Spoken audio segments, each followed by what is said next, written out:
They say every haunted house begins with a dream and ends with a grave. Monte Cristo Homestead was no different. In the small railway town of Junee, New South Wales, a man named Christopher Crawley rose from nothing to become one of the richest landowners in the district. His fortune was built not on gold or grand inheritance, but on something far simpler: the railway.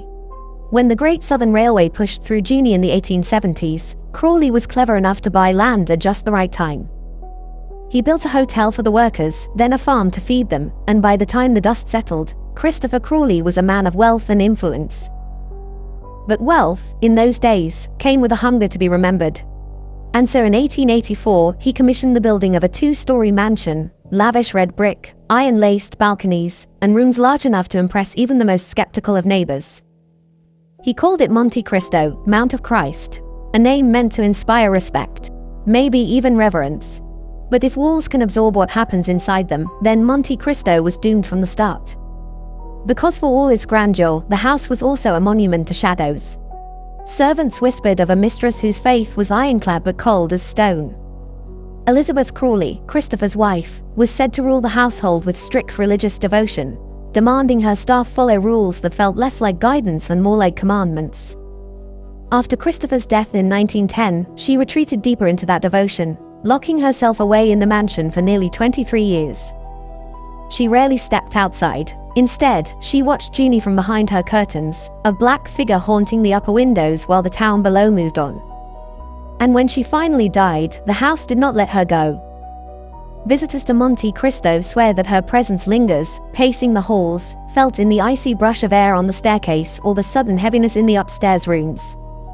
Some claim to see her outright, a stern woman in black, glaring from the shadows.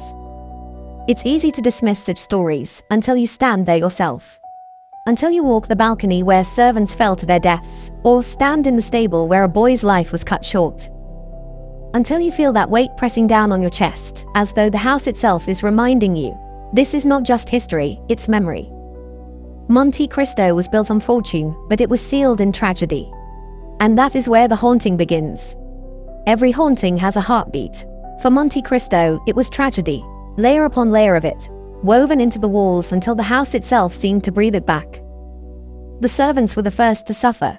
In those days, a mansion was a world of invisible hands. Maids, cooks, and stable boys moved like ghosts long before death claimed them. One young maid, still barely a teenager, fell from the balcony to her death. Some say it was an accident. Others whisper she was pushed, her screams swallowed by the night air as her body hit the ground below. And then, there was the stable boy. His story is darker, more violent. A cruel master, angry and drunk, tied the boy to a carriage and whipped him. The punishment didn't stop until flesh gave way and the boy collapsed lifeless. Even now, visitors swear the stables reek of burnt flesh, though no fire ever touched them. But perhaps the most chilling story belongs to a little girl.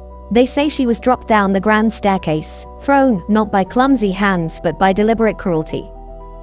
Her neck snapped on the tiles below. Today, guests climbing those same stairs often stop, mid-step, when they feel a sudden shove between the shoulders. A push from nowhere, as if the house wants to relive that moment again and again. And the shadows did not spare the Crawleys themselves. After Christopher's death, one of the estate's caretakers, a man with a fragile mind, was found wandering the grounds, clutching the body of his master's favorite carriage boy. He swore voices had commanded him, madness, or something else already stirring in the house. By the time Elizabeth Crawley locked herself away inside, Monte Cristo was no longer just a mansion. It was a mausoleum of grief, a place where each death carved itself into the foundation like a curse. And the curse spread. Even after the Crawleys were gone, those who dared live in Monte Cristo found their lives unraveling in strange and violent ways. Fires, deaths, a child struck down. The locals began to whisper the word openly. Not unlucky, not tragic, haunted. Because how else do you explain a house that feeds on sorrow and never grows full? By the 1940s, Monte Cristo had become little more than a corpse of its former self.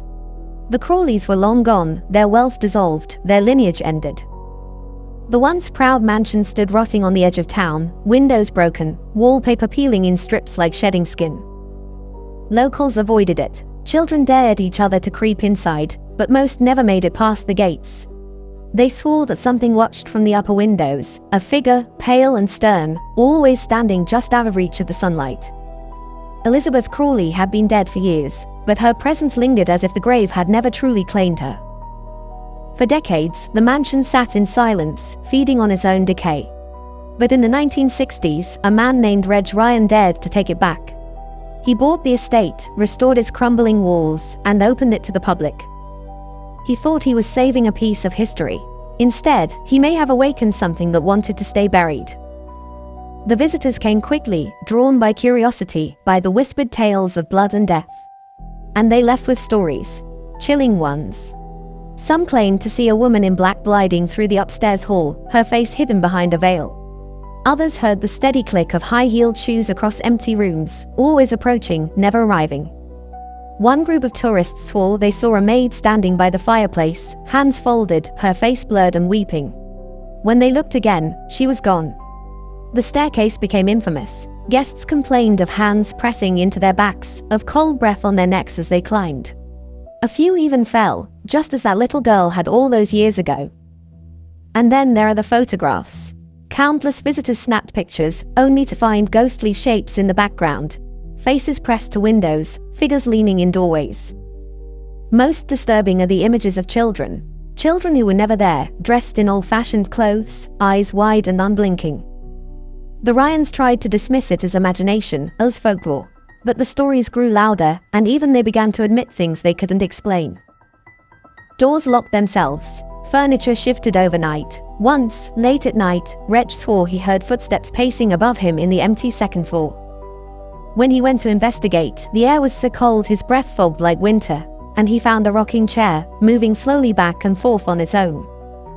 Monte Cristo had been reborn, not as a mansion, but as one of the most haunted houses in all of Australia.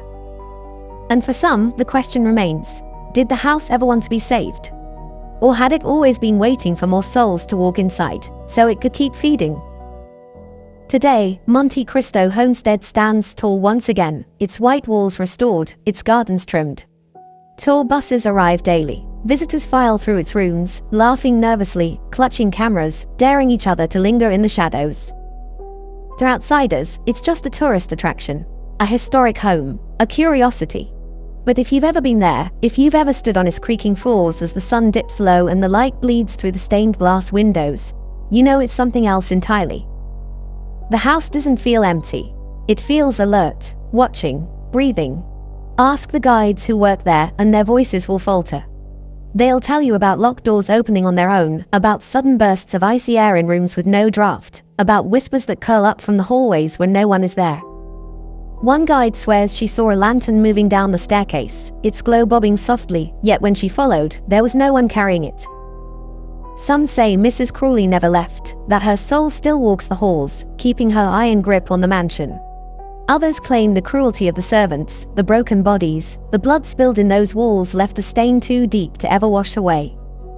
Maybe every soul claimed by Monte Cristo is still there, tangled together in the dark.